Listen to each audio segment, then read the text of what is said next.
All right, y'all, welcome back to the show. It's Anti-War Radio. It's a little bit loud in the studio today. They're redoing the road outside. And not even Chaos Radio Studios, LA Division's soundproofing can prevent all the noise and rattling from getting in here. But it's not too bad, and I'll try to keep the mic down while my guest is talking. And my guest is Jon Basil Utley. He's associate publisher of the American Conservative magazine, and you can find him at againstbombing.org and many other places.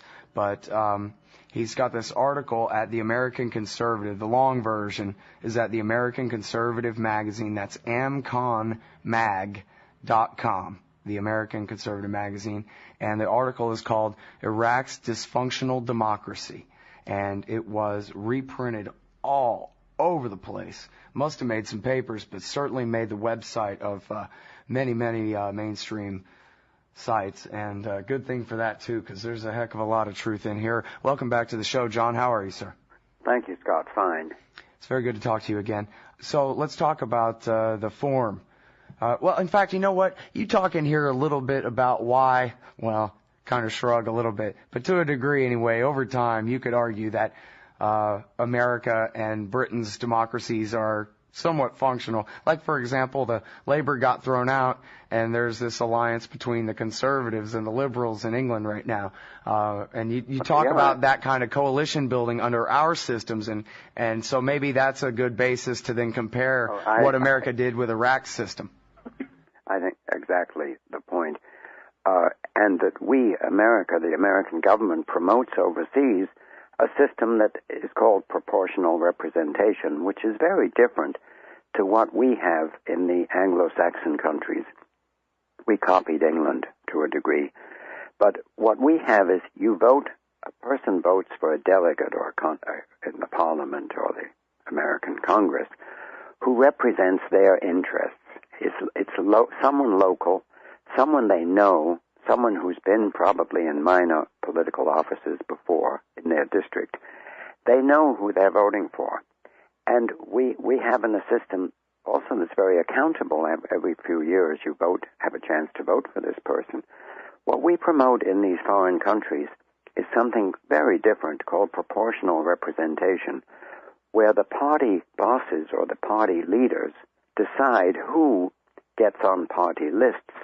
Okay, so what he's talking about here is, in Iraq, everybody, what they basically had, especially if you look at the convention that wrote the Iraqi constitution, at gunpoint, of course, in the early fall of 2004, and then the elections, the most important elections, well, I don't know, maybe last spring's were, but the elections of January 2005, there was no, I want to vote for Mr. Mohammed or Mr. Abdul. Everything was, you either vote for the United Iraqi Alliance, or you vote for the Sunni slate, or you vote with the Kurds, or you vote with the Sadrists, and so it became Muqtada al-Sadr, and it became Abdulaziz al-Hakim, who run the Supreme Islamic Council. They got to pick who actually was going to the parliament, rather than the voters themselves picking individuals. They only got to pick, who do you want to choose? Do you want it to be Alawi that chooses, or do you want it to be Sadr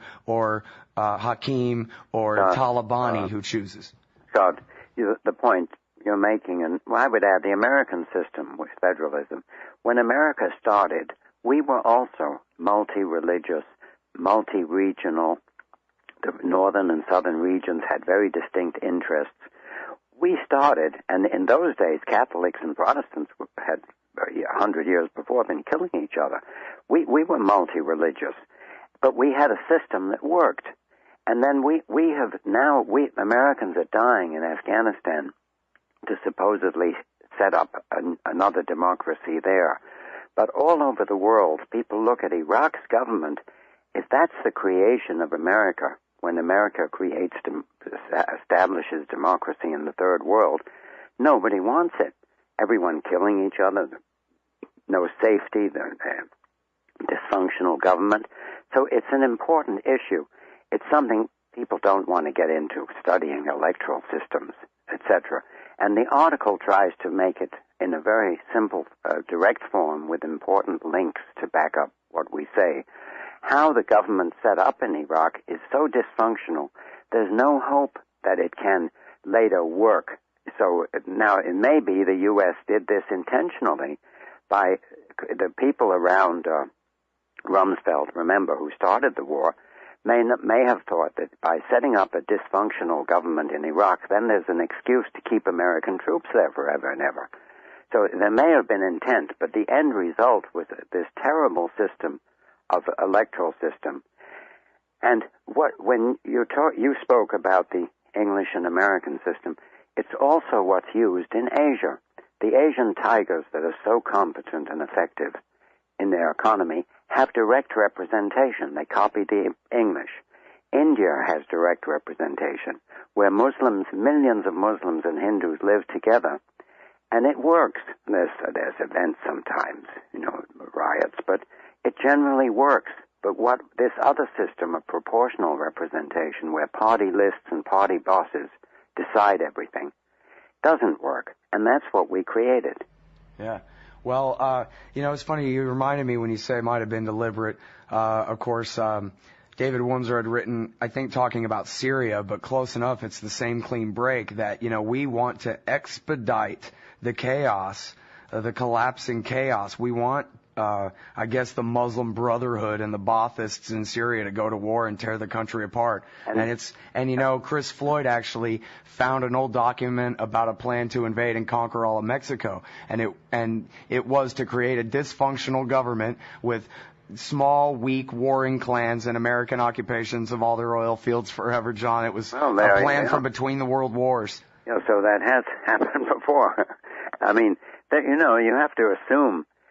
You can't always assume stupidity, which is what we usually assume in living in Washington. But it's these different interests are pushing, and this is what we created.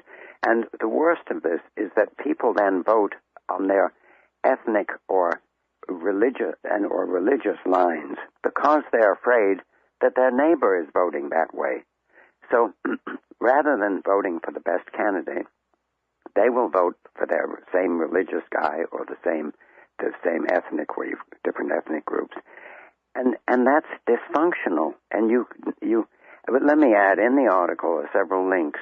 You can find it by searching for Iraq government Utley, my name Utley, or Iraq democracy Utley. It's easy to find the abbreviation, the short version in CNBC and Yahoo.com. Right, it's all over the web. It's a great article. It's also at the American Conservative Magazine. Just Iraq Democracy Utley.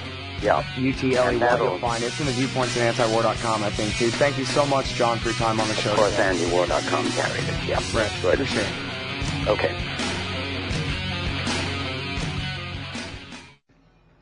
Hi, John, you still there? Yeah, I am, Scott. I'm so sorry that we have to keep it so short. I have this other interview coming up. Sure. In the next segment. Some other time we might do a three-way, get someone else on the subject.